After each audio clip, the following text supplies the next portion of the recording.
Buenas tardes, señoras y señores. En este curso vamos a ver los principios fundamentales del sistema de planeamiento estratégico. Primero me presentaré. Yo soy el doctor Otoniel Velasco. Tengo un doctorado en ciencia política en la Universidad de San Martín de Porres. Soy un típico funcionario de Estado, porque tengo 30 años de servicios al Estado y aparte de eso he trabajado 15 años en Naciones Unidas. En Naciones Unidas, con sede en Buenos Aires, en Río de Janeiro y algunos años aquí en Lima. De tal modo que lo que les voy a decir es no solamente resultado de mi experiencia, de mi formación académica, sino fundamentalmente de mi experiencia personal. ¿Qué es lo que vamos a aprender? En primer lugar, vamos a ver la introducción a lo que es el planeamiento estratégico. Enseguida vamos a ver el proceso nacional de planeamiento estratégico, el planeamiento institucional y vamos a hacer un estudio de caso. El caso que vamos a tratar sería el Plan Bicentenario que se ha aprobado en junio del 2011. En la introducción al planeamiento, lo primero que les tendría que señalar es que el país se caracteriza por su gran dependencia del entorno internacional. Todo país de tamaño mediano o pequeño, como el Perú, depende mucho de lo que ocurre en el entorno internacional, particularmente en lo referente a la economía. Entonces, ese es el primer tema. El segundo tema que vamos a ver acá es lo que se llaman los nudos críticos para la gobernabilidad, o sea, cuáles son los problemas fundamentales que todavía no hemos resuelto y que están afectando a la gobernabilidad del país. Y finalmente vamos a ver el rol del Estado en la solución de esos nudos críticos. Ahora, el Perú es un país periférico, dependiente de vaivenes del entorno internacional. El segundo concepto que quisiera que graben es que los metales son nuestro principal producto de exportación desde la colonia. Es ocioso estar discutiendo si el Perú es un país minero, agrícola, turista.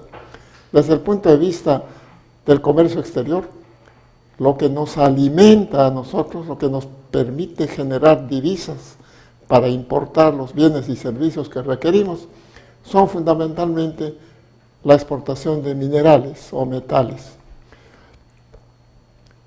El otro tema que vamos a ver es el concepto de términos de intercambio, es decir, la relación que existe entre los precios promedio de nuestros productos de exportación y los precios promedio de los productos que importamos. Cuando los precios de los productos que exportamos son elevados, tenemos auge económico y estabilidad política. Cualquiera que sea el tipo de gobierno, como vamos a ver más adelante. Y cuando los términos de intercambio son desfavorables, o sea, cuando los precios de los productos que exportamos decaen, se reducen, entonces se generan crisis económicas y finalmente crisis políticas.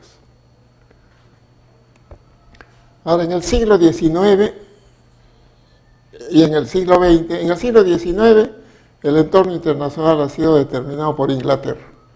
La expansión capitalista de Inglaterra a lo largo de todo el mundo hizo que durante todo el siglo XIX nuestra economía dependiera fundamentalmente de lo que ocurría en la economía de Inglaterra. Y es así que el principal producto de exportación que hemos tenido en el siglo XIX ha sido el guano, gracias a la demanda de Inglaterra.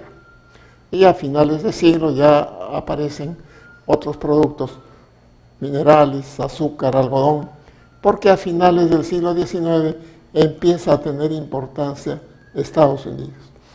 Entonces, en todo el siglo XX nuestra economía ha dependido fundamentalmente de lo que ocurría en Estados Unidos y más tarde en Japón, y con mucho menor intensidad en otros países de Europa. En el siglo XXI, por el contrario, ni Inglaterra, ni Europa, ni Estados Unidos, ni el resto de países europeos ya determinan el crecimiento de la economía del país y por tanto su estabilidad política, porque han surgido nuevos agentes internacionales, que son fundamentalmente China y en menor proporción la India. Por eso es que la crisis actual de los países ricos, vale decir de Estados Unidos, Japón, la Unión Europea, no nos va a afectar mucho, porque China, que es nuestro principal comprador de minerales, ha de seguir creciendo, pues los chinos planifican a largo plazo y el Estado controla en realidad la economía, de tal modo que ahí no ocurren estos auges y declives que ocurren en el mundo capitalista.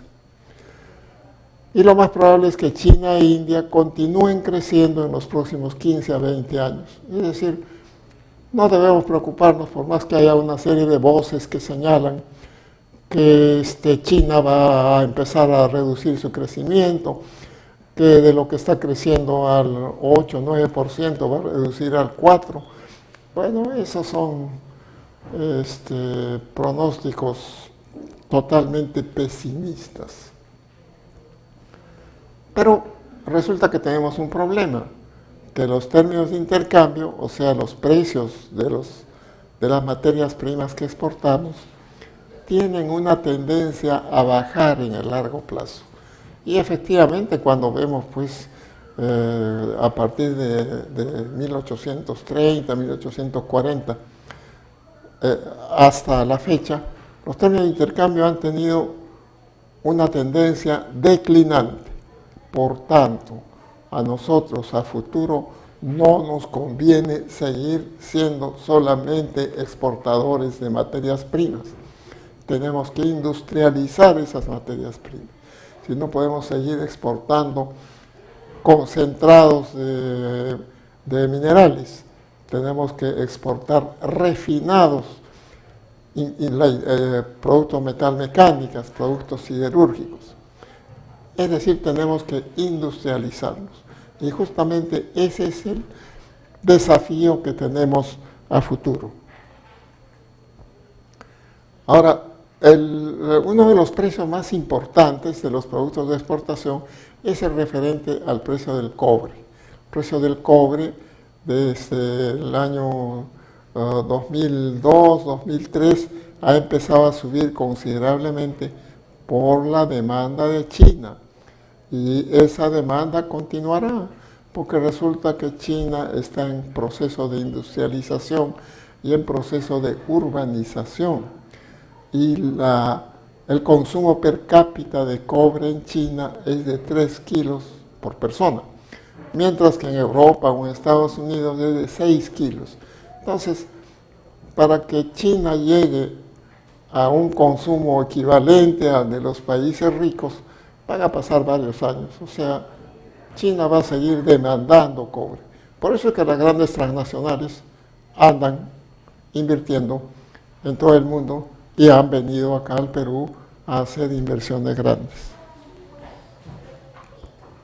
Ahora, haciendo un análisis desde la década del 50, nosotros podemos ver que, del siglo XX, ¿no?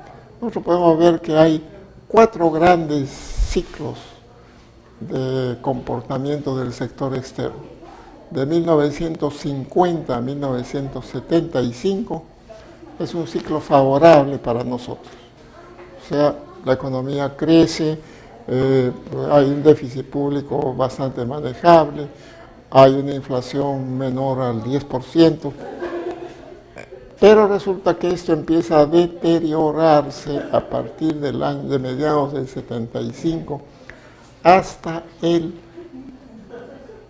año 91.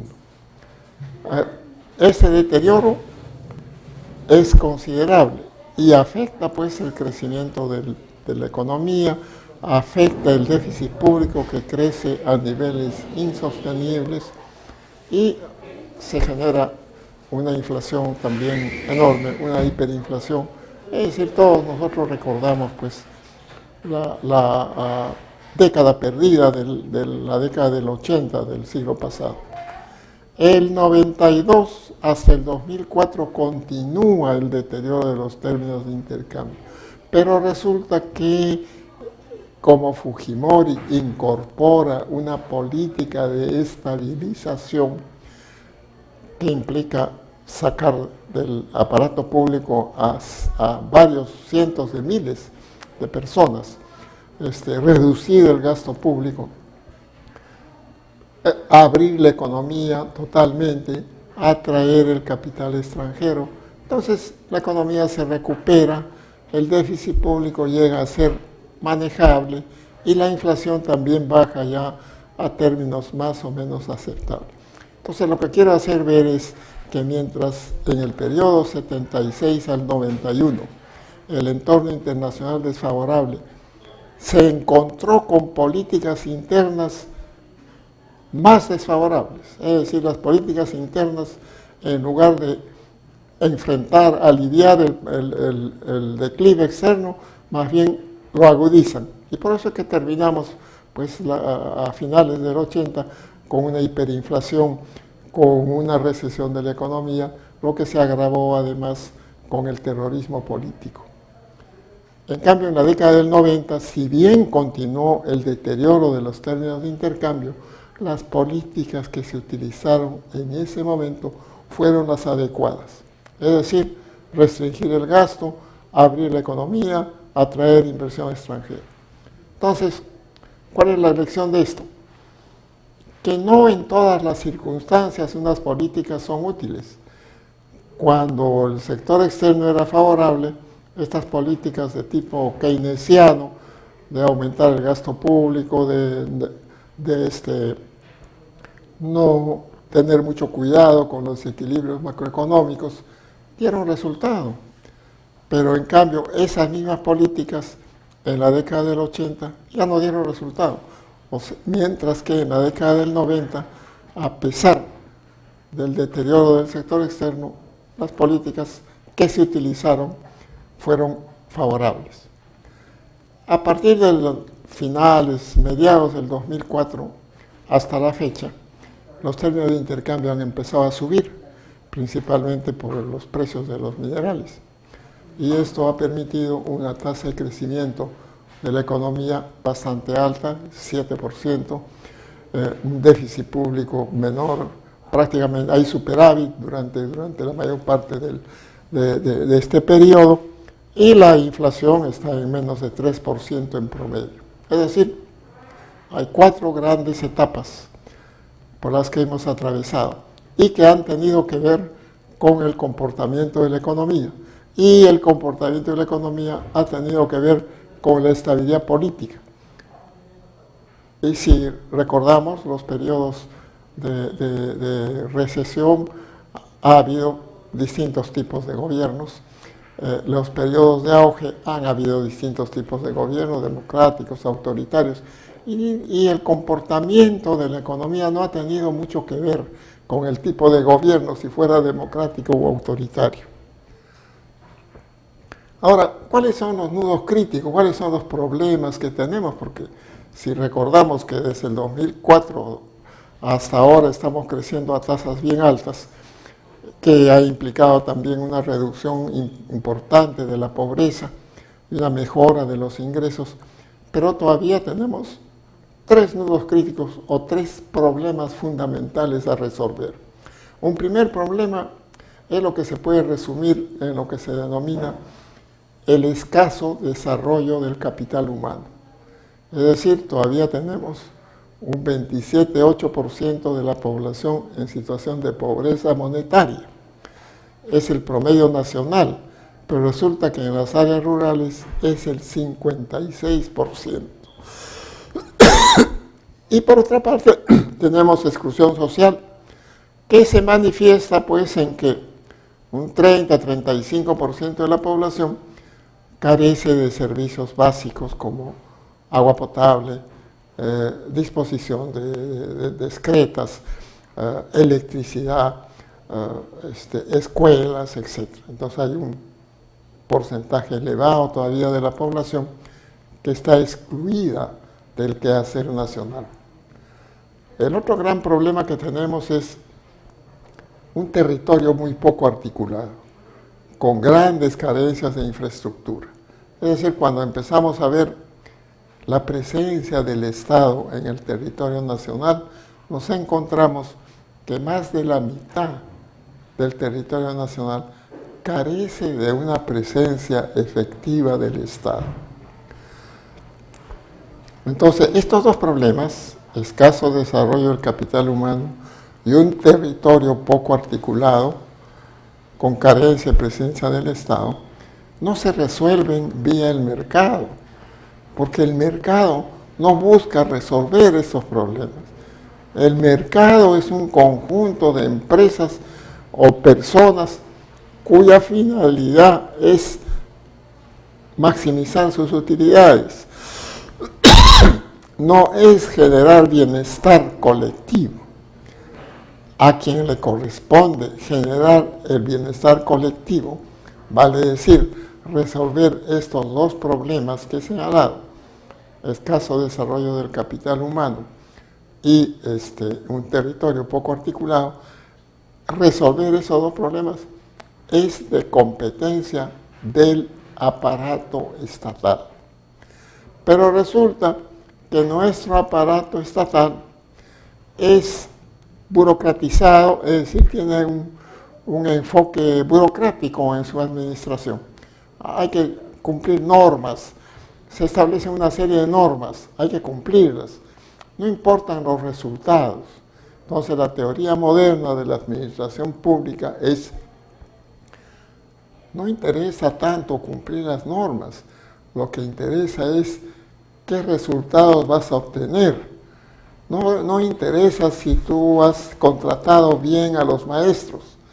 Lo que interesa es si los niños a quienes están educando esos maestros aprenden, pasan de grado y cuando se hacen las pruebas internacionales de conocimientos obtienen buenos resultados. Ese cambio de matriz de una administración de tipo burocrático a una administración por resultados es en lo que estamos empeñados desde hace algunos años, pero resulta un asunto complicado, como vamos a ver. Ahora, ¿por qué es que ocurre eso? Porque resulta que fundamentalmente la administración, o el personal del sector público, no es un personal que ha ingresado por concurso abierto, público, que asciende por meritocracia y que tiene pruebas periódicas para evaluar su rendimiento y por tanto, de acuerdo con eso, tener incentivos o no tener incentivos. Entonces, resulta que ustedes saben perfectamente, y tal vez no todos entiendo que la mayor parte de ustedes son asesores en el Congreso, no todos de los asesores del Congreso han ingresado por concurso. Lo más probable es que cada congresista ha llevado a sus correligionarios.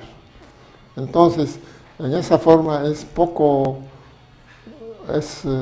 difícil, es bastante difícil el poder tener una burocracia meritocrática en el Congreso de la República. Hay congresos como el de Estados Unidos, donde la oficina del Congreso es una oficina poderosa, muy bien equipada, con personal muy calificado, que puede hacer frente al poder ejecutivo. La debilidad del Congreso en este aspecto se observa pues en la frecuencia con la cual el Congreso se delega sus atribuciones para generar leyes, las delega al Poder Ejecutivo. Estos son los temas que vamos a tratar en detalle en este curso y por ahora les agradezco su atención y me despido hasta el sábado. Muchas gracias.